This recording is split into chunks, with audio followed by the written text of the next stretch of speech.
तुम्हाला नवनवीन शेतकरी योजनेबद्दल माहिती हवी असल्यास या व्हिडिओला स्किप करू नका.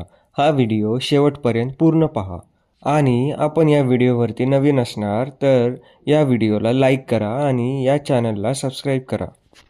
राज्य कृषी यांत्रिकीकरण योजना याचा उद्देश आहे जेथे शेतीमधील ऊर्जेचा वापर कमी आहे अशा क्षेत्रामध्ये व अल्प व अत्यल्प भूधारक शेतकऱ्यांपर्यंत कृषी यांत्रिकीकरणाचा लाभ पोहोचविणे. प्रात्यक्षिके व मनुष्यबळ विकासाद्वारे सहभागीदारांमध्ये जागरूकता निर्माण करणे. तर यासाठी दिलेले अनुदान पण आहे. तर आपण अनुदानाबद्दल माहिती घेऊया. या योजनेतून खालील दिलेल्या कृषी यंत्र व अवजारे यांच्या खरेदीसाठी अर्थसहाय्य देण्यात येईल. तर ट्रॅक्टर, पॉवर टिलर, ट्रॅक्टर किंवा पॉवर टिलर चलित अवजारे, बैलचलित यंत्र व अवजारे, मनुष्यचलित यंत्र किंवा अवजारे, प्रक्रिया संच, काढणी पश्चात तंत्रज्ञान, फलोत्पादन यंत्र किंवा अवजारे, वैशिष्ट्यपूर्ण यंत्र अवजारे, स्वयंचलित यंत्रे.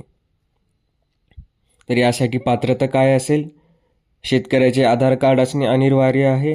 शेतकऱ्याकडे 7-12 उतारा व 8 असावा. शेतकरी अनुसूचित जाती अनुसूचित जमातीमधील असल्यास जातीचा दाखला आवश्यक.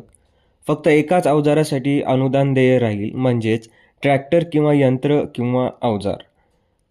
कुटुंबातील व्यक्तीच्या नावे ट्रॅक्टर असल्यास ट्रॅक्टर चलित अवजारासाठी लाभ मिळण्यास पात्र असेल, परंतु ट्रॅक्टर असल्याचा पुरावा सोबत जोडणे आवश्यक.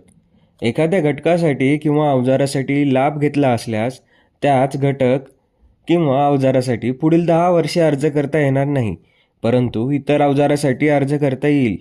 उदाहरणार्थ, एखाद्या शेतकऱ्याला सन 2018 किंवा 19मध्ये ट्रॅक्टरसाठी लाभ देण्यात आला असेल तर पुढील 10 वर्षे ट्रॅक्टरसाठी लाभ मिळण्यास पात्र ठरणार नाही. सन 2019-2020 मध्ये इतर अवजारासाठी लाभ पात्र राहील. तर या योजनेचा लाभ घेण्यासाठी काही आवश्यक कागदपत्रे आहेत. आधार कार्ड, 7-12 उतारा, 8 दाखला, खरेदी करावयाच्या अवजाराचे कोटेशन व केंद्र शासनाच्या मान्यताप्राप्त तपासणी संस्थेने दिलेला तपासणी अहवाल, जातीचा दाखला अनुसूचित जाती व अनुसूचित जमातीसाठी, स्वयंघोषणापत्र आणि पूर्वसंमतीपत्र.